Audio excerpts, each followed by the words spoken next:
Andhra Pradesh public transport సెక్టార్‌లో ఒక కీలక అప్డేట్ రాబోతుంది.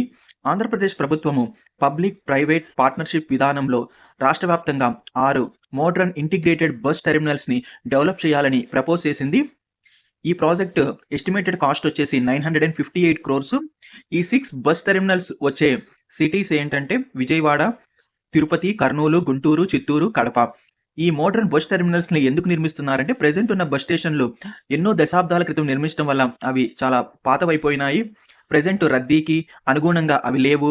పార్కింగ్ ప్రాబ్లమ్స్ ఉన్నాయి. ప్రయాణికులకు సరైన సౌకర్యాలు అందుబాటులో ఉండటం లేదు. మరియు ఇతర మోడ్స్ ఆఫ్ ట్రాన్స్‌పోర్టేషన్‌తో సరైన ఇంటిగ్రేషన్ లేదు. అందుకనే ఈ ప్రెజెంట్ ఉన్న బస్ స్టేషన్స్‌కి బదులుగా ఇంటిగ్రేటెడ్ ట్రాన్స్‌పోర్ట్ హబ్స్‌ని డెవలప్ చేయాలని గవర్నమెంట్ ప్లాన్ చేస్తుంది. దానిలో భాగంగానే ఈ 6 మోడర్న్ బస్ టెర్మినల్స్‌ని డెవలప్ చేయాలనుకుంటుంది.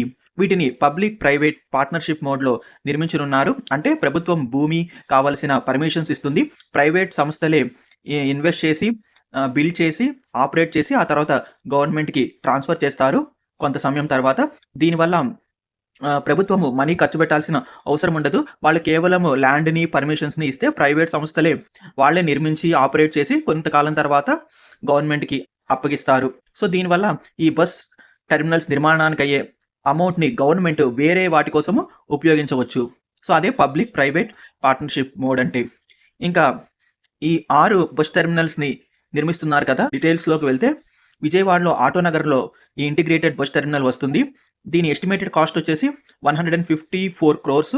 దీన్ని పీపీపీ మోడ్‌లో డీఎఫ్‌బీఓటీ మోడ్‌లో నిర్మిస్తారు. అంటే design, finance, build, operate, transfer. అంటే డిజైన్ చేసి, ఫైనాన్స్ చేసి, బిల్డ్ చేసి, ఆపరేట్ చేసి ఆ తర్వాత గవర్నమెంట్‌కి ట్రాన్స్‌ఫర్ చేయాలి. ప్రెజెంట్ ఇది బిడ్డింగ్ స్టేజ్‌లో ఉంది. తిరుపతి ఇంటిగ్రేటెడ్ బస్ టెర్మినల్‌నేమో 495 క్రోర్స్‌తో నిర్మించనున్నారు. దీన్ని కూడా డీఎఫ్‌బీఓటీ మోడ్‌లో నిర్మిస్తారు.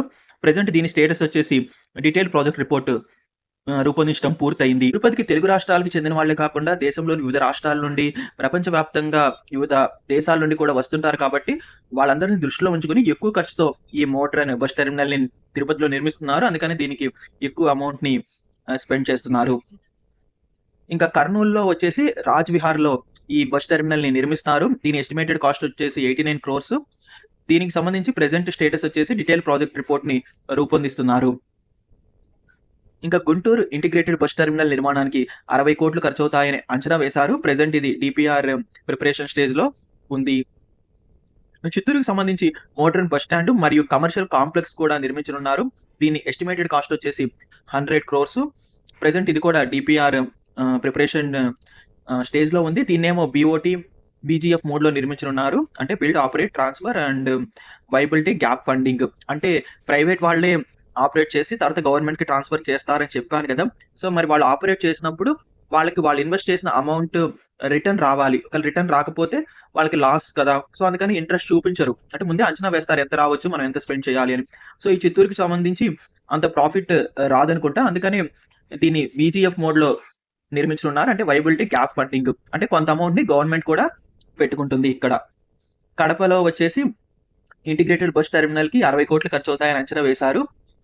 దీన్ని వచ్చేసి బీఓటీ మోడ్‌లో నిర్మించనున్నారు. ఇది కూడా ప్రెజెంట్ డీపీఆర్ తయారీ దశలో ఉంది.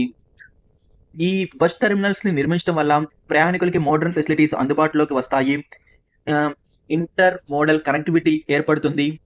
మరియు ఆర్టీసీకి నాన్ ఫేర్ ఇన్‌కమ్ కూడా వస్తుంది. అంటే ప్రెజెంట్ పాసెంజర్స్ ద్వారా వచ్చే ఇన్‌కమ్ కాకుండా ఇంకా ఈ మోడర్న్ ఇంటిగ్రేటెడ్ బస్ టెర్మినల్స్ నిర్మించడం వల్ల కొంత స్పేస్‌ని ఈ కమర్షియల్ పర్పస్‌కి లీజ్‌కి ఇస్తారు. సో, దాని ద్వారా కూడా కొంత అమౌంట్ అయితే వస్తుంది ఆర్టీసీ వాళ్ళకి. సో, ప్రెజెంట్ ఆర్టీసీ కార్గో ద్వారా వస్తుంది కదా! సో, అలా 958 క్రోర్స్‌తో ఈ బస్ టెర్మినల్స్‌ని నిర్మించడం వల్ల ఆంధ్రప్రదేశ్ పబ్లిక్ ట్రాన్స్‌పోర్టేషన్‌లో ఒక మేజర్ ట్రాన్స్‌ఫర్మేషన్‌ని మనం చూస్తాము. ఈ టెర్మినల్స్ పూర్తయి అందుబాటులోకి వస్తే. అనుకుంటున్నారు ఈ బస్ టెర్మినల్స్ డెవలప్‌మెంట్ పైన? మీ కామెంట్స్‌ని కింద తెలియచేయండి.